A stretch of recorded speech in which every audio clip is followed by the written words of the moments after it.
कहानी शुरू होती है। दिखाया जाता है कि चारों तरफ जंग का माहौल है। यूएस आर्मी के सोल्जर यहाँ दुश्मनों से लड़ने में मसरूफ हैं और इसी वक्त दुश्मन उनके एक हेलीकॉप्टर को तबाह कर देते हैं, जिसकी वजह से वहाँ भगदड़ मच जाती है। एक सोल्जर जो कि ये सारी सिचुएशन संभालने की कोशिश में था, वो जैसे ही पीछे मुड़कर देखता है तो उसके दोस्त साथी किसी बम के हमले की वजह से अजीब तरीके से मारे वो मट्टी बनकर ढेर हो गए थे। ना तो उनका खून निकला था और ना ही उनकी बॉडी वहाँ रही थी। इससे पहले कि ये सोल्जर कुछ समझ पाता, यहाँ एक और धमाका होता है जिसके चलते ये सोल्जर बेहोश हो जाता है। उसे होश आया तो उसने अपने आप को एक जेल में पाया। उसके साथ क्या हुआ था, वो कौन था, यहाँ कैसे आया, उसे कुछ याद नहीं था। वो सारी चीजें याद करने की कोशिश करता है और इन सब सोचों से जैसे ही तंग आकर वो जोर से चिल्लाता है तो पास ही जेल में एक बैठी हुई लड़की उसे खामोश रहने को कहती है और बताती है कि अगर तुमने चिल्लाना बंद नहीं किया तो हम दोनों मारे जाएंगे।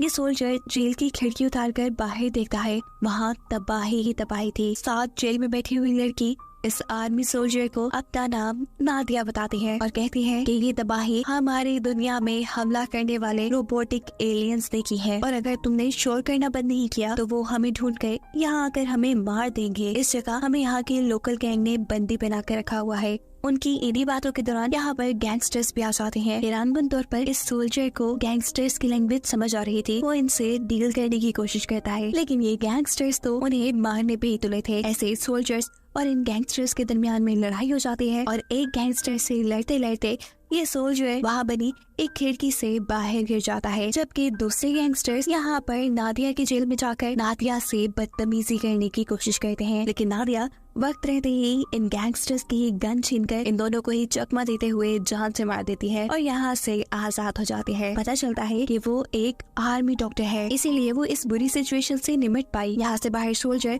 जो अभी तक गैंगस्टर से लड़ा था वो अब उसी की गन लेकर उसी को मार देता है। ये गैंगस्टर्स का लीडर था। इस सोल्जर ने गैंगस्टर्स के लीडर को मार दिया था। ये देखकर पीछे से दूसरा गैंगस्टर जब अपनी इलेक्ट्रिक डिवाइस से सोल्जर पर हमला करने की कोशिश करता है तो हैरानकुन तौर पर सोल्जर को करंट लगने के बजाय जिस आदमी के हाथ में वो डिवाइस थी उसी को करंट लगकर वो मारा जाता है। सोल्जर हैरान था, उसे समझ नहीं आई कि ये सब क्या हो गया। अचानक वो देखता है कि वहाँ भगदड़ सी मची हुई है, लोग इधर उधर भाग रहे हैं क्योंकि सामने से एलियन आ रहा था, वही रोबोटिक एलियन जिन्होंने जमीन पे हमला किया था। और ये सोल्जर पहली मर्तबा इस एलियन को देखता है। वो भी इस एलियन से बचकर एक कार के पीछे छुप जाता है, लेकिन हैरानकुन तौर पे ये एलियन उसे स्कैन करके उसे बिना नुकसान पहुंचाए यहाँ से जा चुका है। खतरा टलने के बाद फौरन सोल्जर नादिया को बचाने के लिए इस पुलिस स्टेशन वाली बिल्डिंग में आता है जहाँ पर गैंगस्टर्स ने उन्हें बंदी बना के रखा था। वो देखता है कि नादिया ने अपने आप को आजाद करवा लिया है। नादिया यहाँ उससे उसका नाम पूछती है, लेकिन सोल्जर को तो कुछ याद नहीं। नादिया अब उसकी यूनिफॉर्म पे उसका नाम देखने की कोशिश करती है, जो नाम आधा फट चुका था।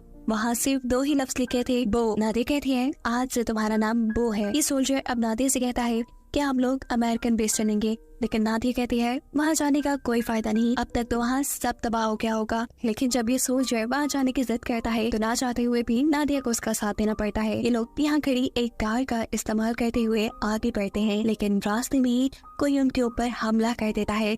उनकी कार का एक्सीडेंट होकर वो एक तरफ गिर जाती है। पता चलता है कि हमला करने वाले कीनिया के सोल्जर्स थे जो बो को देखकर उसे मारना चाहते थे, क्योंकि वो एक यूएस मिलिट्री का सोल्जर था और कीनिया को लगता था कि इस दुनिया में ड्रोन्स के आने की वजह सिर्फ यूएस मिलिट्री ही है, क्योंकि उनकी ही हजारों सैटेलाइट्स आसमान में हैं, उनके ही ड्रोन्स और यूएस मिलिट्री बेस पे लगाए हुए बहुत सारे एंटीनास इन सारी चीजों को कंट्रोल कर रहे हैं, जबकि बाकी पूरी दुनिया का हर तरह का कनेक्शन कट गया है। इससे पहले कि कीनिया के सोल्जर उन्हें मार देते, या जो कीनिया का सोल्जर यूएस सोल्जर के करीब खड़ा था वो उसे अपने काबू में कर लेता है। वो उसी के हाथ में पकड़ी हुई गन का कंट्रोल अपने पास लेते हुए उसके 2 साथियों को मारकर उसको बंदी बना लेता है। अब वो इन्हीं सोल्जर्स की गाड़ी लेते हुए आगे बढ़ते हैं। काफी दूर आने पे ये लोग देखते हैं कि रास्ते में बिजली की तारें बिछाई गई थी जो इन एलियन रोबोट्स के लिए फेंस का काम कर रही थी, ताकि एलियन रोबोट्स आगे ना आ पाए। ये लोग यहाँ से दूसरा रास्ता भी ले सकते थे, लेकिन तभी उन्हें फील होता है कि एक रोबोट उनके पीछे है और ऐसे अपनी जान बचाने के लिए इन्हें यहीं से गुजरना पड़ता है। कुछ ही दूर जाने पे इनकी गाड़ी खराब हो जाती है और इन्हें पता चलता है कि वो रोबोट अभी तक इनका पीछा कर रहा है। ये दोनों छुप जाते हैं और उस रोबोट के सामने आ जाते हैं एक आदमी और उसकी बेटी। वो रोबोट भी दर्दी से उस आदमी को मार देता है, जो देखकर इन दोनों को दुख हुआ। इससे पहले कि वो रोबोट उस बच्ची को भी मार देता, नादिया यहाँ पर गन चलाकर रोबोट का ध्यान अपनी तरफ कर लेती है। ये रोबोट इन दोनों को स्कैन करता है, लेकिन हैरानकुन तौर पे इन दोनों पे फिर भी हमला नहीं करता और पीछे मुड़कर वापस उस बच्ची को मार देता है। ये दोनों समझ नहीं पा रहे थे कि रोबोट ने इन दोनों को क्यों छोड़ दिया। इनके लोग अब पैदल ही आगे बढ़ते हैं और कुछ ही दूर जाने पे उन्हें किसी की आवाज आती है। जैसे ही ये लोग आवाज का पीछा करते हैं तो पता चलता है कि ये आवाज एक रेडियो से आ रही थी और अब यहाँ से अचानक कुछ लोग निकलकर इन्हें बंदी बना लेते हैं। इन्हें मालूम होता है कि ये आवाज उनके लिए एक ट्रैप थी। इन दोनों को यहाँ किसी चीज के साथ बांध दिया जाता है और फिर अचानक ही 2 बाइकर्स इनके करीब से गुजरते हैं और बाइकर्स के पीछे पीछे यहाँ वो रोबोट भी आने लगा था जो पहले से ही वो का पीछा कर रहा था। वो समझ आता है कि इन लोगों ने एलियन को यहाँ तक बुलाने के लिए उनका चारे के तौर पे इस्तेमाल किया है। जैसे ही एलियन यहाँ आता है ये लोग मिलकर उसके ऊपर हमला कर देते हैं। एक आदमी उसके ऊपर जंजीर फेंकता है जबकि पीछे से दूसरा आदमी उसको शूट करके मारने की कोशिश करता है। ये रोबोट तो यहाँ गिर जाता है, लेकिन इससे फायदा नहीं हुआ क्योंकि 2 रोबोट यहाँ और आ चुके थे और इनको डिस्ट्रैक्ट करने के लिए बाइकर जल्दी से निकलते हुए यहाँ से दूसरी तरफ भागते हैं। रोबोट भी बाइकर्स का पीछा करते करते यहाँ से दूर चले जाते हैं और मौके का फायदा उठाते हुए यहाँ बो और नादिया दोनों अपने आप को छुड़वा कर भाग चुके थे। वो अब पैदल ही सफर कर रहे थे। आगे चलते चलते इन्हें एक कार मिलती है जिसमें बैठकर ये लोग आगे का सफर तय करते हैं। अचानक करीब ही उन्हें कुछ अजीबोगरीब आवाजें आती हैं। उतरकर ये देखते हैं कि वहाँ एक एलियन मरा हुआ था। इसके बाद सामने जोर से धमाका होता है। ये लोग देखते हैं कि काफी सारे एलियंस इन्हीं की तरफ बढ़ रहे थे। अपनी जान बचाने के लिए ये जल्दी से वापस कार में बैठते हैं और आगे की तरफ भाग जाते हैं। एलियंस इन्हीं का पीछा कर रहे थे जिनसे बचने के लिए ये लोग करीब ही एक घर को देखकर उसकी बेसमेंट में अपनी जान बचाने के लिए छुप जाते हैं और इसी दौरान यहाँ पर एक बहुत बुरा तूफान आ जाता है। इस तूफान ने उनके ऊपर से पूरा घर तोड़ दिया था। पता चलता है कि ये कोई तूफान नहीं बल्कि एलियन शिप थी जो इस घर को तोड़कर इन्हें अपनी तरफ खींच रही थी। नादिया और बो दोनों ने एक दूसरे को अच्छे तरीके से पकड़ लिया था, लेकिन फिर भी ये एलियन शिप से बच नहीं पाते और नादिया बो से छूटकर एलियन शिप की तरफ तेजी से बढ़ने लगती है। बो अब यहाँ से नीचे गिर चुका था जबकि एलियन शिप नादिया को लेकर यहाँ से जा चुकी थी। कुछ ही देर बाद जब बो को होश आया तो उसने देखा कि उसका पाँव बहुत ही बुरी तरह जख्मी था। वो अपने पाँव पे पट्टी बांधते हुए यहाँ से दोबारा निकलता है यूएस मिलिट्री बेस के लिए। जल्द ही वो बेस पे पहुंच भी जाता है और यहाँ आकर वो देखता है कि पास में यहाँ कोई अमेरिकी सोल्जर नहीं था। चलते चलते वो अब करीबी एक शहर में आ चुका था जहाँ वो कुछ ऐसे लोगों से मिलता है जो इन एलियन रोबोट्स को मारने के लिए हथियार बना रहे थे और इन्हीं हथियारों के जरिए वो इन रोबोट से लड़ रहे थे। रोबोट्स इतने ताकतवर थे कि उनको इंसानों का सामना करने के लिए किसी हथियार की जरूरत नहीं थी। इसी जंग के दौरान एक रोबोट की नजर पड़ जाती है बो के ऊपर। वो इससे डरकर एक जगह पे छुप जाता है। रोबोट उसके पास आता है, उसे स्कैन करता है और एक और मर्तबा ये रोबोट भी बिना उसे कोई नुकसान पहुंचाए यहाँ से जा चुका था। इस रोबोट को ऐसे अपने ऊपर चढ़ा देकर यहाँ की सारी चीजें देखते हुए बो को बहुत कुछ याद आने लगा था। उसे उसका पास्ट याद आ रहा था। ज्यादा सोचने की वजह से उसका दिमाग थक कर वो बेहोश हो जाता है। उसे होश आया तो वो एक आर्मी कैंप में था जहाँ उसके टांग के जख्म का भी इलाज कर दिया गया था। इस कैंप में कुछ आर्मी के लोग थे, कुछ शहर के लोग, तो कुछ साइंटिस्ट जिन्होंने मिलकर इन एलियन से लड़ने के लिए बहुत से हथियार और एक बहुत बड़ी मशीन बनाई थी। ये बड़ी सी मशीन या कह लें ये बड़ा सा वेपन उन एलियंस की एलियन शिप को तबाह करने के लिए था। अगर उनकी एलियन शिप तबाह हो जाती तो उसके साथ साथ सभी एलियंस भी मारे जाते। अभी ये लोग यही बातें कर रहे थे कि इन्हें पता चलता है कि बहुत से एलियन रोबोट्स उन्हीं के कैंप की तरफ आ रहे हैं। ये बात जानकर वो डर जाता है। उसे समझ नहीं आती कि जहाँ जहाँ वो जाता है एलियंस को उसकी लोकेशन के बारे में कैसे पता चल जाता है और एलियंस सिर्फ उसी का पीछा क्यों करते हैं। दूसरी तरफ ये सब लोग भी कंफ्यूज है कि एलियंस को उनकी इस खुफिया कैंप के बारे में आखिर पता कैसे चला। यहाँ वो इन लोगों के कैंप को गौर से देखने लगता है। जिस इंजीनियर ने एलियंस को मारने के लिए डिवाइसेस बनाई थी उसने यहाँ पे रोबोट्स के बहुत से स्केचेस भी बनाए थे। इन्हीं में से एक स्केच में वो देखता है कि एलियन ने किसी इंसान को पकड़ा है और ये देखते ही उसे सब आ जाता है कि कैसे जब एलियंस ने उनके करीब धमाका किया था तो उनमें से एक एलियन ने उसे पकड़ लिया था और उसने वो की बॉडी के अंदर कोई डिवाइस इंजेक्ट कर दी थी और इसी डिवाइस की वजह से ये एलियंस उसे ट्रैक कर पा रहे थे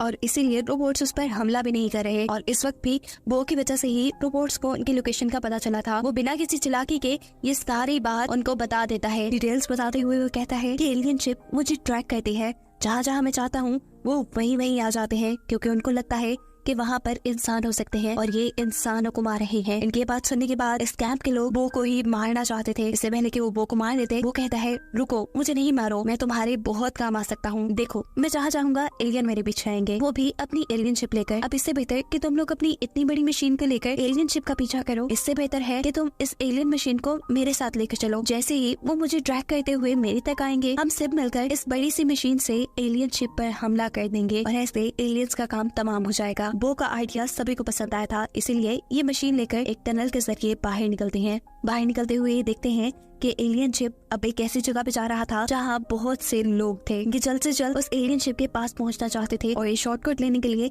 एक और पतली सी टनल के अंदर चले जाते हैं। बदकिस्मती से एलियंस भी उनके पीछे आ चुके थे, जो पहले इनके 2 साथियों को मारकर फिर तीसरी साथी को जख्मी कर देते हैं। अपने बाकी साथियों को एलियन से बचाने के लिए इनके ग्रुप का लीडर अपनी उस बड़ी सी मशीन से 2 एलियंस को तो मार देता है, लेकिन देखता है कि एलियन की पूरी फौज अब उन्हीं के पीछे आ रही थी। इनकी वो साथी जो जख्मी थी, वो इनसे कहती है कि तुम सब वक्त रहते ही यहाँ से चले जाओ, मैं इनका सामना कर लूंगी। ये लोग बो के साथ उस बड़ी सी मशीन को लेकर इस टनल से बाहर निकल जाते हैं और उस तरफ पढ़ने लगते हैं जहाँ एलियन शिप है। यहाँ टनल के अंदर बहुत से रोबोट्स आ चुके थे और वो लड़की अपनी जान की परवाह किए बगैर यहाँ ग्रेनेड फेंक देते हैं, जिससे सभी एलियंस तबाह हो जाते हैं। और अफसोस की बात थी कि वो लड़की भी मर जाती है। एलियन शिप के करीब जाकर वो और उसके साथ ही देखते हैं कि एलियंस ने सभी लोगों को बंदी बनाया हुआ था। अब ये लोग इन इंसानों के यहाँ होते हुए तो एलियंस पे हमला नहीं कर सकते थे, इसीलिए वो जो एक सोल्जर है वो जहर लड़ाता है और यहाँ एक एलियन पे बॉम्ब से हमला करता है, जिसकी वजह से सभी लोगों को यहाँ से भागने का मौका मिल जाता है। ये देखते हुए अब एलियन शिप इन लोगों के ऊपर हमला करने लगी थी छोटे छोटे बॉम्ब से। ये बॉम्ब्स इंसानों को भी लग रहे थे और इसी बॉम्ब के जरिए उनकी वो बड़ी सी मशीन जिसकी मदद से वो एलियन शिप को खत्म कर सकते थे, वो भी खराब हो जाती है। इंजीनियर देखता है कि उस मशीन की बैटरी खराब हो गई है और इस टाइम पे उसे लग रहा था कि उसका मिशन बिल्कुल फेल हो जाएगा, क्योंकि यहाँ बिजली का कोई सोर्स भी नहीं था।